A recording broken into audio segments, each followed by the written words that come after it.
Milagrosang Birhen sa Regla, usa sa mga giduaw diri sa syudad sa Lapu-Lapu. Apan sa libuan sa mga mobisita diri, ingon ana sad ang gidaghanon sa mga kaso sa pagpangilad. Nanuol itong mga tindera dahil nga nagpinpin na mo katong image sa Birhen sa Regla diri sa among shirt, dan gipabaligyan mi atong kandila nga gatuo mi nga ang kandila kay tag piso ra siya. Oh, then free pa jud ang sinulog. Oh, then na-shock na lang mi pagbayad na mo gipaninglan mi sa sintap. Sa pagdagan sa panahon ingon man ang paglambo sa teknolohiya, nahugno ang among pagtuo tungod kay hangtod di ay karon ang naagihapon ang maong pagpangilad sa Birhen sa Regla. Sa among pagkonsulta sa DTI, mao kini ang ilang reaksyon tungod sa kaso. Mahugman siguro na og Deceptive Sales Act, but ang enforcement agency now would depend on the mayor's people. No? Tungod sa kadaghan sa mga nailad, laing reaksyon sa mga among nakuha sa usa sa mga biktima. 35 man yung ibangayo.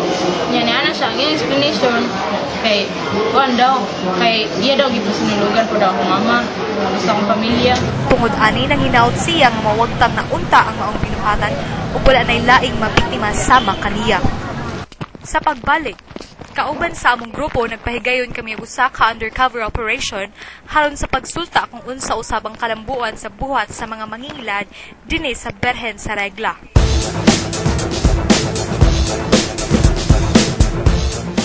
Sa among paglakaw, daghan ang isugat namo nga mga tindera o kandila nga mabihon sa pagdalit aron kami mopalit sa ilang baligya.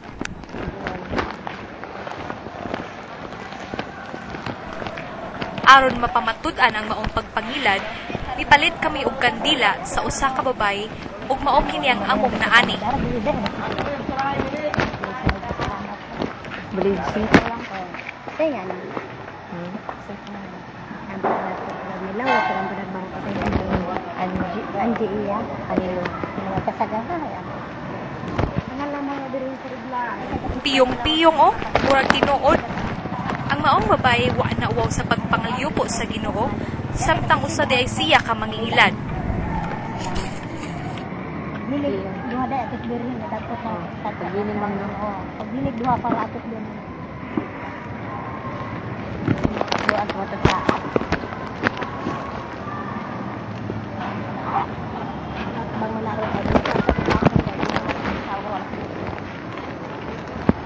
Salamat sa panahon.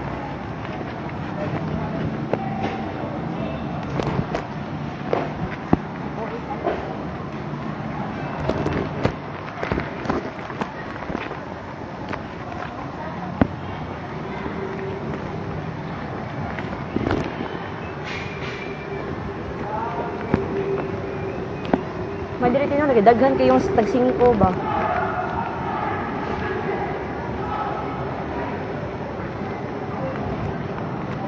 Bilig duha nilo kay hinto siya ha. Duha day tinas pa sa bising kampo. Wala dan mo ra sa agi dili ang tag. Dili lang. Bayad. Ano pa nato? 5 te. Dili kana ka bising kandi 45 ug 5 50 sinusa luoy lang. Salamat. 5 ra ta mong giingon te. 5 ra ta mong giingon. Atong balikon bi kung naingon ba jud mi og 5? Bilig 5 lang ko. Sa pagbalik, si ate ni bungat og 60 pesos samtang 5 ra ang among nasabutan.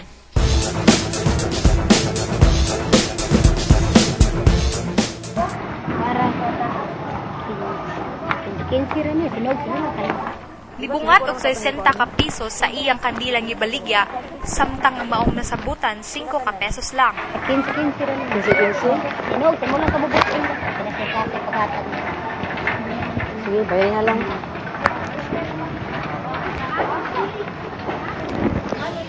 Dako ang among dismaya tungod kay hasta diayan simbahan gihimong pugad sa mga way-ayong butang sama sa pagpangwarta ug pagpangilad. Og tungod ani midol kami sa usa ka pari sa maong simbahan og gipangayo ang iyang panigkabahin ani. Basta namingkamot kami, labi na nga aulaw sa miyoy sa magkakahitabo. Amo na nga padayon na kami pag Facebook kung sa gyud ang among mahimo diri. Sa dakong kasubo mahitungod sa hitabo, uban ni Father Bob among gipangita ang maong mangingilad apan wala na namo kinakitaan. Matod usab sa DTI, Maybe all we can do is encourage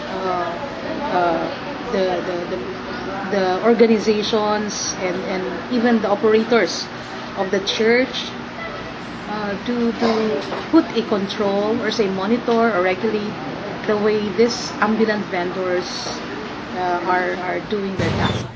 apan kanusa pa kini mahatagan og aksyon, pila pa ka mga katuigan ang angay paabuton, ug pila pa ka mga biktima ang muasoy sa ilang mga kasinatian.